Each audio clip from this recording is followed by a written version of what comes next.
NDA में हुई बड़ी टूट, सहयोगी नाराज। तमिलनाडु में टीवीके में शामिल हुए एनडीए के दिग्गज नेता। बीजेपी में कई नेताओं ने दिए इस्तीफे। दक्षिण में बीजेपी का प्लान हुआ फेल। बीजेपी एक बार फिर टूट गई है। सहयोगी दलों में भी फूट पड़ गई है। दक्षिण भारत में बीजेपी के लिए खुद को मजबूत बनाने का सपना एक बार फिर टूट गया है और अब तो पार्टी में इस्तीफे की बाढ़ सी आ गई है। धड़ाधड़ इस्तीफे हो रहे हैं और ये इस्तीफे भी पार्टी के दिग्गज नेताओं के हो रहे हैं। सहयोगी दलों में भी फूट पड़ गई है।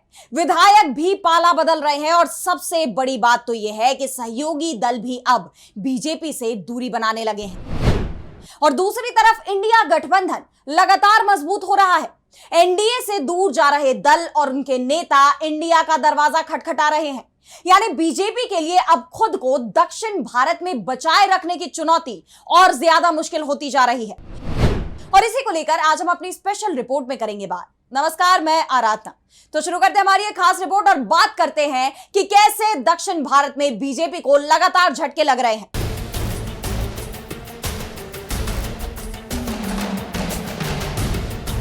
तो बीजेपी को अब झटके केवल उसके ही नेता नहीं दे रहे बल्कि सहयोगी दल भी झटके देने लगे हैं। सबसे पहले तमिलनाडु में उसके सबसे बड़े सहयोगी एआईएडीएमके ने एनडीए छोड़ने का ऐलान किया।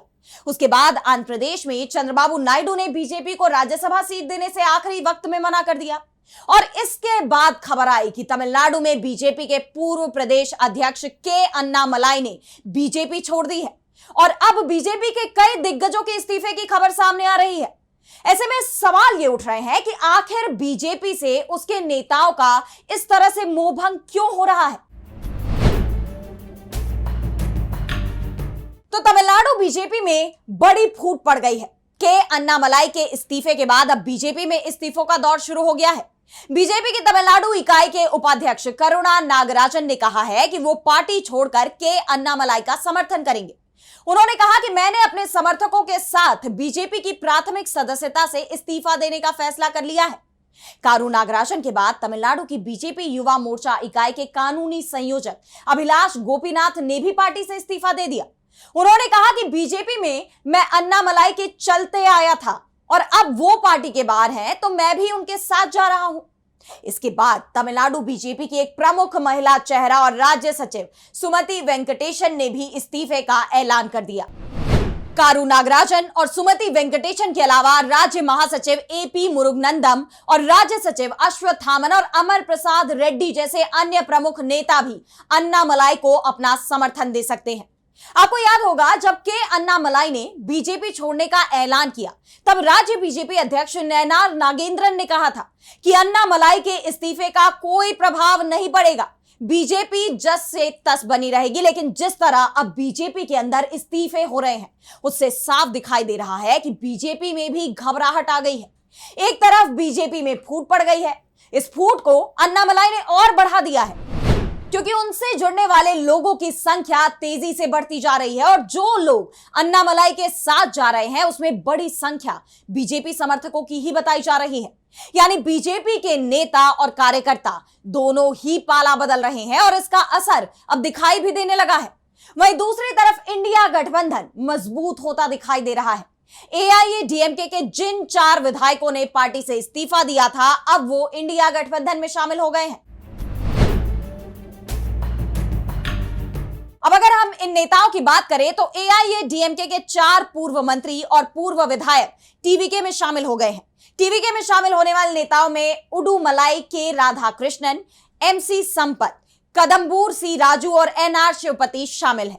अब ये बात तो आप जानते ही हैं कि एआईएडीएमके विधानसभा चुनाव बीजेपी के साथ मिलकर लड़ी थी, लेकिन बीजेपी के साथ लड़ना उसको इस चुनाव में भारी पड़ गया।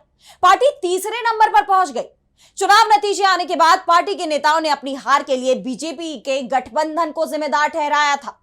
25 विधायकों के एक बागी गुट ने मुख्यमंत्री सी जोसेफ विजय का समर्थन तक कर दिया था। हालांकि बाद में बागी गुट ने महासचिव एडप्पड़ी पलानीस्वामी से सुलह कर ली, लेकिन एआईएडीएमके छोड़ने वालों को पलानीस्वामी रोक नहीं पा रहे हैं और अब 4 पूर्व विधायकों ने इस्तीफा दे दिया और टीवीके में भी शामिल हो गए। इससे पहले एआईएडीएमके के कई और नेता टीवीके में शामिल हो चुके हैं। अब जिन 4 नेताओं ने एआईएडीएमके छोड़ी है उसमें उडुमलाई राधाकृष्णन, संपत कुड्डालोर, कदम्बुर राजू का नाम शामिल है। इससे पहले अन्ना द्रमुक से पूर्व मंत्री वेलमंडी नटराजन, आनंदन और साथ ही पूर्व विधायक नटराज और साधन प्रभाकर भी शामिल थे। वहीं के सेंगोत्तयान अन्ना द्रमुक छोड़कर टीवीके में शामिल होने वाले पहले प्रमुख नेता थे। यानी बीजेपी के साथ गठबंधन करने की कीमत लगातार एआईएडीएमके को चुकानी पड़ रही है। वहीं बीजेपी को भी इसकी कीमत चुकानी पड़ रही है, क्योंकि भगदड़ तो उसके कैंप में भी मची हुई है। अब आप देखिए कि बीजेपी टूट रही है, वहीं एआईएडीएमके में भी फूट पड़ गई है। तमिलनाडु में एनडीए पूरी तरह से बिखरता दिखाई दे रहा है और आंध्र प्रदेश से और भी ज्यादा चौंकाने वाली खबर सामने आ रही है। बीजेपी की तरफ से कहा जा रहा है कि के अन्नामलाई को पार्टी राज्यसभा भेजना चाहती थी। इसके लिए आंध्र प्रदेश में उनके लिए सीट की व्यवस्था तक कर ली गई थी।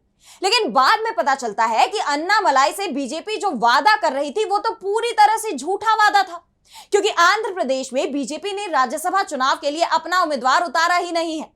यहां एनडीए में सीटों का जो बंटवारा हुआ उसमें बीजेपी को एक भी सीट नहीं दी गई। अब ये बात आप लोग जानते ही हैं कि आंध्र प्रदेश में राज्यसभा की 4 सीटों के लिए चुनाव हो रहा है और ये चारों ही सीटें एनडीए आसानी से जीत जाएगा। बीजेपी की तरफ से दावा किया जा रहा था कि उसके हिस्से 1 सीट आ रही है, लेकिन आंध्र प्रदेश में एनडीए की सबसे बड़ी सहयोगी पार्टी टीडीपी की तरफ से सीटों का जो बंटवारा किया गया है उसमें बीजेपी को एक भी सीट नहीं दी गई। 1 सीट जनसेना को जरूर दी गई है और बची 3 सीटों पर टीडीपी ने अपने उम्मीदवार उतार दिए हैं। नायडू के इस कदम से बीजेपी को बड़ा झटका लगा है। तो अब आप खुद ही समझ सकते हैं कि तमिलनाडु हो या फिर आंध्र प्रदेश, दोनों ही जगह बीजेपी को झटका लगता दिखाई दे रहा है।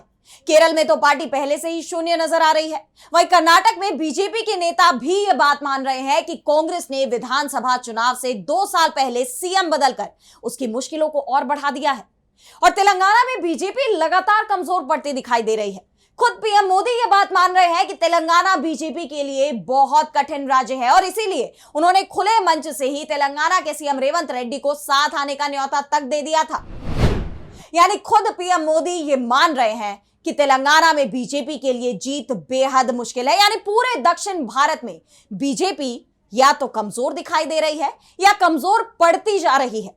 पार्टी के नेता लगातार पाला बदल रहे हैं और जिस तरह से आंध्र प्रदेश में चंद्रबाबू नायडू ने बीजेपी को अपनी ताकत दिखाई है, उसके बाद यह साफ हो गया है कि बीजेपी पहले से भी ज्यादा कमजोर हो रही है और इसका असर अब देश के दूसरे हिस्सों पर भी पड़ सकता है।